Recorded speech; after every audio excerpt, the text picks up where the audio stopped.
नमस्कार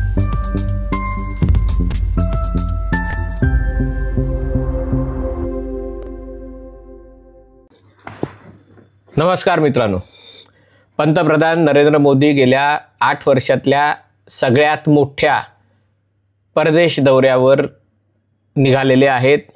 8 वर्षांनी जवळपास 8 दिवसांचा परदेश दौरा आहे। एरवी मोदी रात्री विमानांनी प्रवास करतात, सकाळी कोणाला तरी भेटतात, संध्याकाळी आणखीन दुसऱ्या देशात जातात, तिथे कोणाला तरी भेटतात आणि मग रात्रीच्या विमानांनी पुन्हा परत येतात। म्हणजे असं त्यांचं 2-3 दिवसाचे दौरे असतात। पण हा जो 8 दिवसांचा दौरा आहे त्याच्यामध्ये ते तब्बल 5 देशांना भेट देणार आहेत। त्याच्यामध्ये घाना पहिले, म्हणजे आज ते घानामध्ये पोचलेही असतील एव्हाना। त्यानंतर वेस्ट इंडिजमध्ये, ज्याला म्हणजे कॅरिबियन आयलंड्स म्हणतात, त्यातल्या त्रिनिदाद आणि टोबॅगो या बेटांवर ते जाणार आहेत। त्याच्यानंतर ते अर्जेंटिनाला जाणार आहेत, तिथे आपले करवतवाला अध्यक्ष झालेला आहे हेवियर मिलई, त्यांच्याबरोबर त्यांनी 2 दिवस ते अर्जेंटिनाला असणार आहेत। करवतवाला अशासाठी म्हटलं होतं कारण त्यांनी निवडणुकीच्या प्रचारातच करवत घेऊन, जी झाडं कापायची करवत असते, सरकारचे वेगवेगळे विभागच कापून टाकले होते। त्यानंतर ते ब्राझीलला जाणार आहेत। ब्राझीलला ब्रिक्स गटाची बैठक आहे आणि ब्राझीलहून येताना ते पुन्हा आफ्रिकेतल्या नामिबिया या देशाला जाणार आहेत। या नामिबियातनंच भारतात मध्य प्रदेशमध्ये चित्ते आणलेले आहेत। तर त्याच्यावर नंतर सविस्तर व्हिडिओ करीनच, पण आज मी घानाबद्दल बोलणार आहे। घाना हा देश मला अगदी लहानपणापासून आठवतो, कारण 6वीत बहुतेक भूगोलात वेगवेगळे देश आणि राजधान्या असं पाठ करायला असायचं आणि मग ते, आणि मला भूगोल हा अतिशय आवडता विषय असल्यामुळे कदाचित त्याच्यातनंच आता आंतरराष्ट्रीय राजकारणाची आवड निर्माण झाली असावी। पण तेव्हापासून माझा घाना हा देश लक्षात होता, कारण घानाची राजधानी अक्रा, म्हणजे तेव्हा अशी गंमत वाटायची, एखाद्या देशाच्या राजधानीचं नाव आकडा कसं असू शकते, आकडा म्हणजे 11 हा आकडा, पण त्या घानाच्या राजधानीचं नाव अक्रा आहे। त्याचा 11चा अर्थ त्यांच्या भाषेत काय होतो कल्पना नाही, पण तेव्हा मला वाटायचं घाना हा पूर्व आफ्रिकेत आहे, तो प्रत्यक्षात मात्र पश्चिम आफ्रिकेत आहे। आणि भारताचे जे आफ्रिकेशी एकूणच जे देशांशी संबंध आहेत पारंपरिकरित्या, त्याच्यात ज्या देशांमध्ये ब्रिटिशांची सत्ता होती अशा देशांची भारताचे चांगले संबंध राहिलेले आहेत, कारण तिथे अनेक भारतीय अनेक शतकांपासून स्थायिक झालेले आहेत। म्हणजे याच्यामध्ये मुख्यतः केनिया, युगांडा, तिकडनं हकलून दिलं युगांडातनं, टांझानिया, झिम्बाब्वे, दक्षिण आफ्रिका हे देश मुख्यतः आहेत। आणि दुसरे जे अरब देश आहेत, कारण आपल्याला खूप अरबांचा बंधुभाव असल्यामुळे इजिप्तशी आपले चांगले संबंध आहेत। माझा इजिप्त आवडता देश आहे, पण त्या देशांशी आपले जरा चांगले संबंध आहेत। पण त्यातले तर जे पश्चिम आफ्रिकेतले देश आहेत, आणि हा घाना हा पश्चिम आफ्रिकेतला देश आहे, साधारणतः 2.5-3 कोटी लोकसंख्येचा देश आहे। पण नरेंद्र मोदी घानाला का चाललेत हा प्रश्न उपस्थित करण्याचं कारण म्हणजे घानाला भारताची अनेक क्षेत्रांमध्ये गरज आहे आणि बाकी आफ्रिकेत अनेक ठिकाणी चीन अतिशय वेगाने त्यांनी हातपाय पसरलेले आहेत आणि त्यामुळे भारतही चीनची स्पर्धा करू शकत नसला, कारण चीनचं सगळंच आपल्या 5 पट मोठं आहे। पण भारतही आता पूर्वी जिथे फारसे आपण प्रयत्न केले नव्हते अशा देशांमध्ये भारत तिथे जाते। एक मुद्दा नंतर जो विसरायला नको म्हणून सांगतो, घानामध्ये 30,000हून जास्त हिंदू आहेत।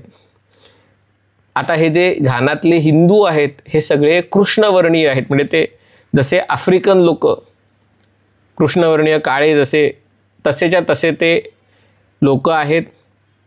घानामध्ये 1947 साली फाळणीनंतर काही सिंधी लोक पाकिस्तान तयार झाल्यानंतर तिकडनं ते पळून गेले आणि त्यांच्यापैकी काही जण घानाला जाऊन स्थायिक झाले नोकरी धंदा करण्यासाठी, आणि त्यांच्या प्रयत्नातनं त्यांच्या प्रभावातनं तिकडे त्या भागातल्या लोकांनी हिंदू धर्म स्वीकारला आणि आता त्यांची संख्या 30,000च्या आसपास आहे।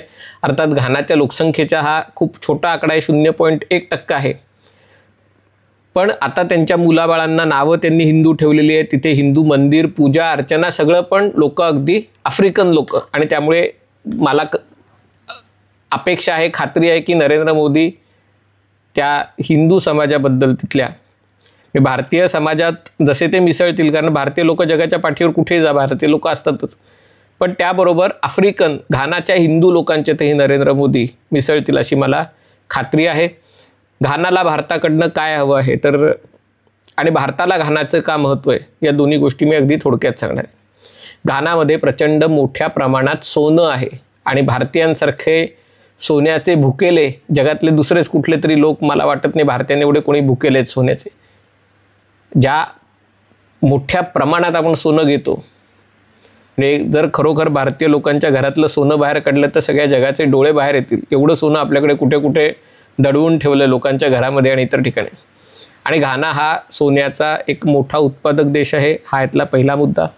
दुसरा मुद्दा, संरक्षण हा अतिशय महत्त्वाचा मुद्दा आहे, कारण जो पश्चिम आफ्रिकेचा भाग आहे इथे कोविड नंतरच्या काळात खूप मोठ्या प्रमाणावर बदल घडलेले आहेत. खास करून रशिया युक्रेन युद्धानंतर या पाश्चिमात्य देशांच्या निर्बंधांमुळे अनेक ठिकाणी अन्न सुरक्षेचा मुद्दा निर्माण झाला आणि गरिबी, बेरोजगारी, भूक याच्यामुळे अनेक ठिकाणी तिथल्या लष्करशाहांनी तिथलं सरकार उलथवून टाकून स्वतःच्या ताब्यात सत्ता घेतलेली आहे. घानाच्या बाजूच्या 2 देशांमध्ये, टोटल आफ्रिकेत 6 देशांमध्ये अशा प्रकारचं बंड झालेलं आहे. त्यातले 2 देश घानाला चिकटून आहेत आणि त्यामुळे घानाला देखील संरक्षणाचा मुद्दा महत्त्वाचा आहे आणि भारताकडे आता अनेक आफ्रिकन देश संरक्षण क्षेत्रातला भागीदार म्हणून बघत आहेत. तिसरा मुद्दा, घानाला भारताकडनं वॅक्सिन म्हणजे वेगवेगळ्या प्रकारची लस बनवण्याची क्षमता आहे. कारण आपण कोविडच्या काळात ऑपरेशन मैत्रीच्या अंतर्गत अनेक देशांना, 100हून जास्त देशांना आपण लस पुरवली होती. घानाला आपल्याकडे लस बनवायची आहे. तर पुण्यातल्या लोकांना राग येऊ शकेल की आमच्या पुण्यातली लस घानामध्ये कशी जाणार, पण यालाच तर कूटनीती म्हणतात. आणि घानामध्ये जर लस बनवून ती आफ्रिकन देशांमध्ये वाटली जाणार असेल तर भारताने याच्यात पुढाकार घेण्याची आवश्यकता आहे. त्यांना लस निर्मिती केंद्र आपल्याकडे एक मोठं, खास करून पश्चिम आफ्रिकेत आणि एकूणच आफ्रिकेत त्यांना पुढे जायचं आहे. आणखीन एक मुद्दा भारत आणि घानाच्यामध्ये आहे तो म्हणजे UPI. कारण जी गोष्ट आपण UPIच्या बाबतीत करतोय, सामान्य भारतीय लोक 2 रुपये 5 रुपये UPIनी जीपे, गुगल पे म्हणजे जीपे, फोनपे, भीम, ॲमेझॉन पे सगळे जे करत असतात त्याचं गारूड आफ्रिकन देशातही आहे आणि त्यामुळे घाना आणि भारताच्या संबंधातही हे UPIचं हे महत्त्वाचं आहे. आणखीन एक मुद्दा भारत आणि घाना यांच्यामध्ये आहे तो म्हणजे सौर ऊर्जा. कारण घानामध्येही चिकार सूर्यप्रकाश आहे, भारतामध्येही सूर्यप्रकाश आहे. सौर ऊर्जेच्या बाबतीत दोन्ही देश सहकार्य करू शकतात. आत्तापर्यंत असं झालं होतं की जवळपास 30 वर्षात एकही भारतीय पंतप्रधानांनी घानाला भेट दिली नव्हती.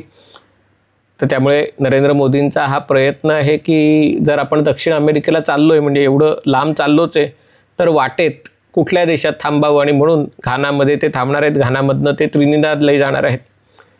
पण या दृष्टीनेही घानाचं विशेष महत्त्व आहे आणि त्यामुळे ही जी स्पर्धा आहे ती एका प्रकारे चीन विरुद्ध बाकीचे सगळे, पण त्याच्यातही भारत याच्यामध्ये स्वतःचं स्थान निर्माण करण्याचा प्रयत्न करतोय. जे देश पूर्वी फ्रान्स असेल, बेल्जियम असेल अशा देशांच्या ताब्यात होते, त्यांच्या ज्या वसाहती होते तिथे भारताचं फारसं आत्तापर्यंत संबंध दृढ नव्हते. पण आता हे सगळे युरोपीय देश अडकलेले आहेत, युक्रेनच्या युद्धामुळे होरपळलेले आहेत आणि ही संधी साधून भारत तिथे आपले हातपाय पसरण्याचा प्रयत्न करतोय. घाना पश्चिम आफ्रिकेतला एक अतिशय महत्त्वाचा देश आहे आणि भारत आणि घाना यांच्यातले संबंध घानाच्या स्वातंत्र्याच्या पूर्वीपासून 1957 साली घानाला स्वातंत्र्य मिळालं, पण 1953 सालापासून भारताचे घानाशी संबंध आहेत आणि त्यामुळे हे संबंध अधिक उंचावण्यासाठी पंतप्रधान नरेंद्र मोदींच्या घाना भेटीचा उपयोग होणार आहे. हा व्हिडिओ आपल्याला आवडला असेल तर कृपया लाईक करा, शेअर करा आणि चॅनल सबस्क्राईब करण्याची विनंती आहे. तुर्तास इथे थांबतो. पाहत रहा MH48.